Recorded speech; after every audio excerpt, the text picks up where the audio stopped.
কোটা সংস্কার আন্দোলন ঘিরে সংঘাতে প্রাণহানি এবং ধ্বংসযজ্ঞের ঘটনায় গভীরভাবে মর্মাহত ও উদ্বেগের কথা জানিয়েছে ঢাকায় থাকা পশ্চিমা ১৪ দেশের দূতাবাস ও হাইকমিশন। পররাষ্ট্রমন্ত্রী ডক্টর হাসান মাহমুদের কাছে লেখা ও চিঠিতে সংশ্লিষ্ট সব পক্ষকে চলমান সংকটের একটি টেকসই সমাধান খুঁজতে ও নতুন করে প্রাণহানির ঘটনা এড়াতে উৎসাহ দিয়েছে তারা। গত বুধবার পররাষ্ট্রমন্ত্রীর কাছে পাঠানো ওই চিঠিতে সই করে যুক্তরাষ্ট্র, যুক্তরাজ্য, France, Germany, Italy, Spain, Netherlands, Canada, Switzerland, Sweden, Denmark, Norway, Australia এবং ইউরোপীয় ইউনিয়ন দূতাবাস।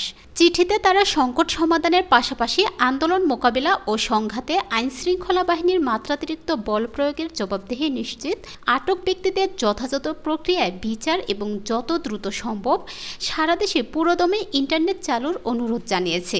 অদ্ভুত পরিস্থিতিতে ২১ জুলাই ঢাকায় বিদেশি কূটনীতিকদের ব্রিফিংয়ের বিষয়টি টেনে দূতাবাস ও হাইকমিশনগুলো বলেছে, মিশন প্রধানদের সঙ্গে আলোচনায় আইনশৃঙ্খলা বাহিনীর কর্মকর্তাদের মাত্রাতিরিক্ত বল প্রয়োগের জবাবদিহি নিশ্চিতের যে ইঙ্গিত আপনি দিয়েছেন, আমরা এর প্রশংসা করছি।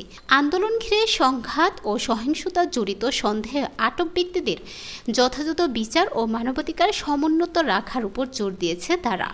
এ বিষয়ে বলা হয়েছে, গত কয়েকদিনে আটক ব্যক্তিদের যথাযথ প্রক্রিয়ায় বিচার নিশ্চিত করা জরুরি। তেমনি মতপ্রকাশের স্বাধীনতা, সমাবেশের অধিকার সহ মানবাধিকার সমুন্নত রাখাটিও গুরুত্বপূর্ণ।